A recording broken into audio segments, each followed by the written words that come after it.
인동선은 굉장히 좋은 노선이에요. 1억대, 2억대 투자할 수 있는 데가 어딘지를 톡 건드리면은 호재들이 되게 많이 움직여요.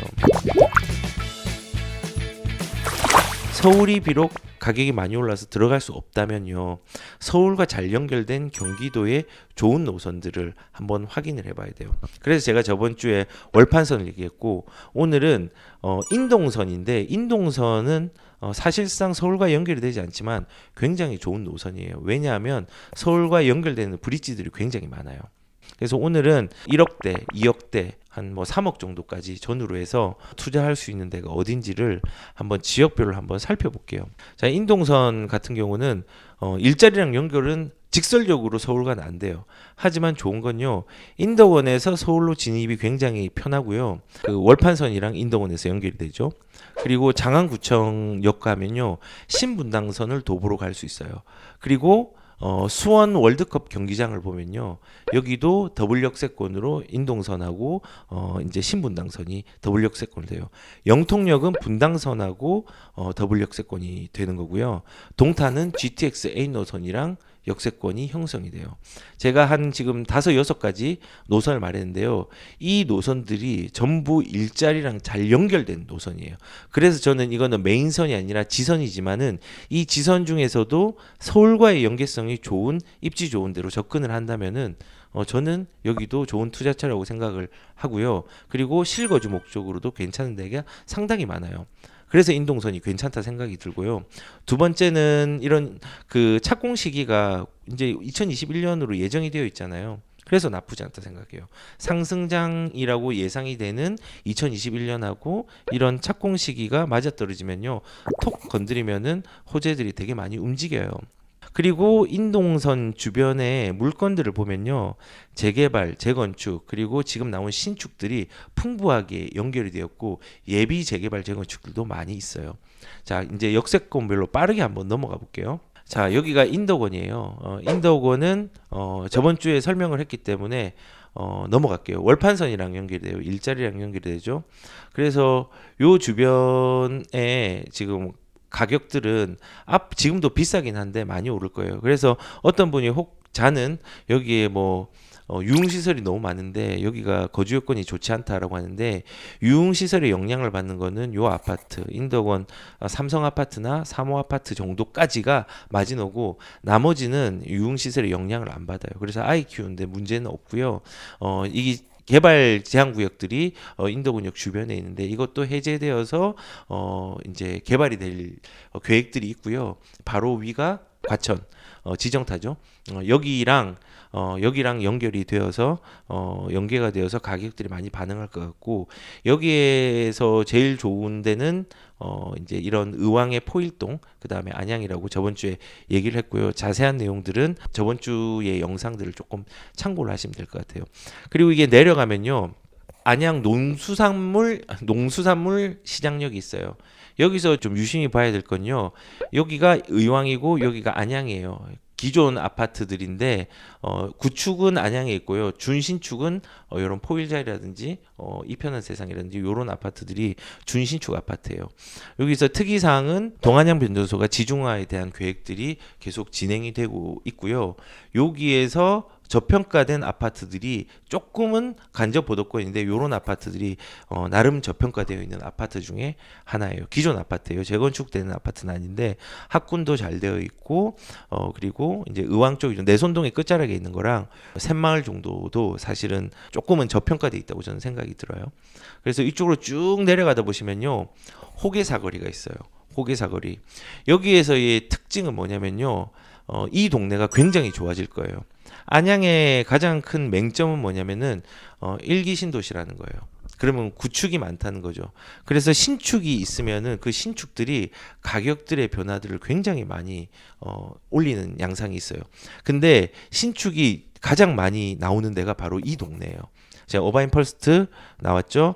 평촌 센텀 퍼스트라고 했는데 여기 이제 덕현 지구 주택 재개발이에요. 그래서 요거 같은 경우도 엄청나게 많은 세대가 나왔고, 이 평촌 더샵 아이파크 같은 경우도 신축이고 해서 이쪽에 거의 8,000세대 가까운 세대들이 이런 식으로 전체적으로 신축들이 밀집되어서 앞으로 가격들이 이 동네가 좀 번개역이 비싸죠. 비싸지만은 요쪽도 이쪽이 가격들의 움직임들은 신축으로 인해서 더 커질 수 있는 여지가 있다는 걸 말씀을 드리고요. 그 다음 역이 오전역이에요. 오전역 같은 경우는 주의를 해야 되는 게, 맹점은 뭐냐면은 주변에 공업 지역이 있다라는 부분이 맹점이지만은 신축들이 지금 이제 실입주를 앞두고 있고요. 오전 나구역도 철거 끝내서 분양 예정에 있어요. 이것도 이제 거의 막바지죠. 9부선까지 간 거예요. 그리고 오전역에 보면은 이제 2030 도시 및 주거환경 정비기본 계획이라는 게 수립이 될 예정이에요. 근데 아직 고시는 안 났지만은 이제 심의를 거쳐서 곧 고시가 날 예정인데, 그 고시하는 데서 여기 있는 아파트들이 재건축 예정지구로 포함을 시켜놨어요. 비록 사업성이 안 나와서 끝까지 가져가는 건 조금 무리일 수 있지만은 그래도 예정지구로 지정되고 안전진단 정도까지 가져가는 건 나쁘지 않은 거예요.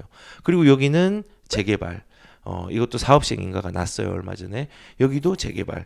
그런데 그 재개발 사이에 보면은 의왕시청역이 있네요. 시청역 주변에는 또 개발 사업들, 도시개발 사업들이 진행돼서 이 동네가 전체적으로 깨끗한 동네가 될 거예요. 그리고 이 재개발에 내려가면은 여기 같은 경우도 왕곡동이라고 이번에 2030에 포함될 재건축 예정 지구들이 많이 포함이 되어 있어요. 가격은 저렴해요. 그래서 이런 식으로 내려오면은 괜찮은 물건들이 많이 볼 수 있어요.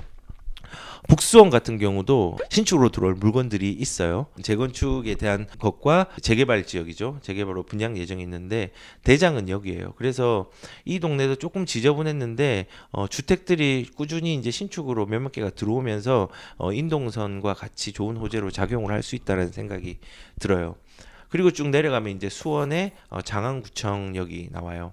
장안구청역은요, 특별히 좋은 주택들이 많이 없어요. 한 개 있는 게 이 대장 아파트죠. 어떻게 보면은 여기에서 되게 큰 단지인데 요 아파트가 이제 수혜를 누릴 수 있고, 여기에서 이제 장안구청역 아래로 보면요, 동수원역이라고 신분당선이 들어와요. 여기에 있는 주택 중에서 신축이 있는데 아직까지는 가격이 싼 게 있어요.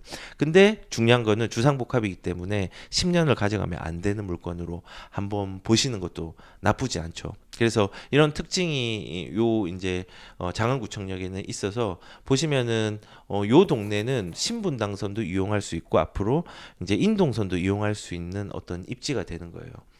그리고 이제 쭉 내려오다 보면 수원에 수원 월드컵 경기장이 있어요. 수원 월드컵 경기장. 그 수원 월드컵 경기장은 더블 역세권이에요. 어떻게 보면은 굉장히 좋아 보이죠. 그리고 하물며 용적률도 엄청나게 낮은 아파트가 있단 말이에요. 117 뭐 이런 식으로. 근데 주의할 건요. 이 동네는 더블 역세권이고 뭐 이제 주택이 개선될 여지도 있지만은 최고 고도 지구라고 규제가 있어서 만약에 재건축을 뭐 된다고 하더라도, 설령 된다고 하더라도 7층 이상은 못 짓게 되어 있어요.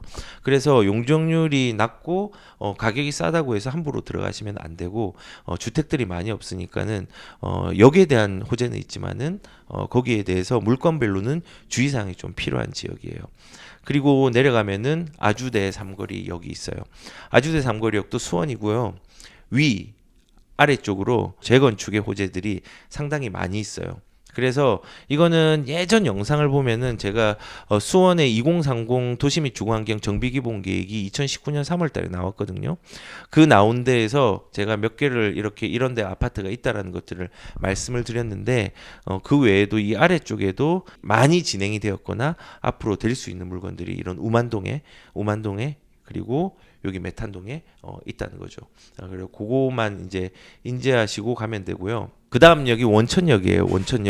원천역 같은 경우는 뭐 여기 있는 가까이 있는 아파트는 광교 호수를 걸어서 갈 수 있어요. 하지만 뭐 광교만큼의 가격은 아니지만은 요 아래 동네에도 2030 도시 및 주거환경 정비기본계획에 들어간 아파트들이 있어요.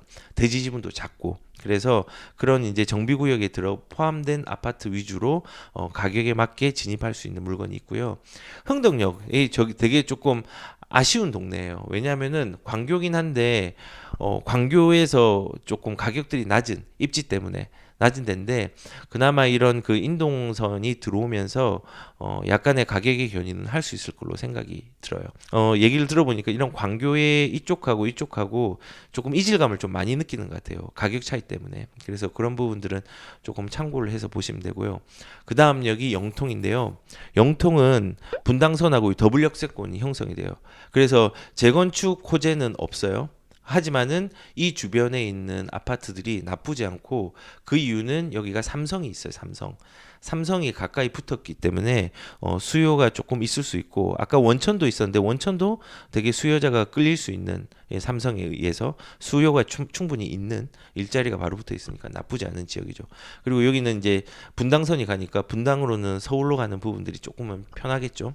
그래서 이 주변은 재건축이나 물건에 대한 호재들은 많이 없지만 주변의 기존 주택이라도 더블 역세권의 호재들이 충분히 좀 작용을 할 수 있다라는 생각이 들고요. 서천이나 여기 기산 반월역 같은 경우는요 많이 뭐가 특별히 없어요. 하지만 여기도 마찬가지로 화성에 삼성이 또 있잖아요. 거기에 어떤 직주 근접을 이룰 수 있는 신축들이 많이 있는 아파트들이 역 주변에 있어요. 그 다음이 능동역이에요. 이제 다 왔어요. 능동역은 다음 역이 GTX A 노선 동탄역으로 연결이 되고요. 반송역은 한 코스만에 연결이 돼요. 두 코스가 되어서 좀 불리하지만은 요 동네에도 용적률이 낮은 아파트가 있어요. 비록 준신축이지만은 용적률이 낮다는 거는 앞으로 시간이 지날수록 땅의 가치는 좀 올라갈 수 있는 그리고 사업성이 날 수 있는 어떤 만약에 재건축을 한다면 날 수 있는 여지의 아파트도 있다는 거 참고해 주시면 좋을 것 같고요. 그리고 반송역 같은 경우도 여기는 다 이제 준신축이에요. 준신축이죠. 어떻게 보면은 이제 오래됐으니까. 근데 이 동네도 주목을 해야 되는 게 반송역에서 그 다음 역이 동탄이에요. 동탄은 GTX A 노선이거든요. GTX A 노선은 20분 만에 삼성역으로 도달해요. 그러면은 반송역에서 동탄역까지 갈아탄다고 하더라도 보수적으로 잡아도 40분 안에 50분 안에 삼성에 도착을 할 수 있다는 거예요. 그러니까 되게 좋은데 반송역 주변은 이런 센트럴 파크도 이용하고 학교도 나쁘지 않고 그리고 홈플러스도 있고 메타폴리스 되게 높은 아파트 동탄 1에 있죠. 요거까지도 같이 해서 인프라는 학군도 그렇고 공원도 그렇고 몰세권도 그렇고 나쁘지 않게 되어 있고 그 다음이 마지막이 동탄이에요. 동탄은 비싼 이유는요. 계획도시의 서울로 접근이 굉장히 가까운 거고 비록 지금 한 55% 정도밖에 동탄 테크노밸리가 아직 차지는 않았지만은 그래도 일자리가 같이 붙어 있는 부분들이 좋은 메리트로 작용을 할 것 같아요. 자, 되게 빨리 왔는데 이런 식으로 그 인동선 자체가 핵심은 그거예요. 신분당선, 분당선, 월판선, GTX A 노선 이게 연결이 된다는 거예요. 그래서 비록 지선이고 뭐 일자리로 직접적으로 연결이 되지 않지만은 이거 자체가 착공이 도래하는 시기가 되었고 그리고 일자리로 연결하는 지선으로 되게 브릿지를 잘하는 노선이에요. 그래서 여기에 아직까지 저평가된 물건들이 충분히 있고 역마다 특징이 있게 들어갈 수 있는 어떤 물건들이 있단 말이에요. 과도하게 투자를 지금 할 수 있는 시장은 아니지만 실거주라도 들어가는 게 나쁘지 않다라는 생각이 듭니다.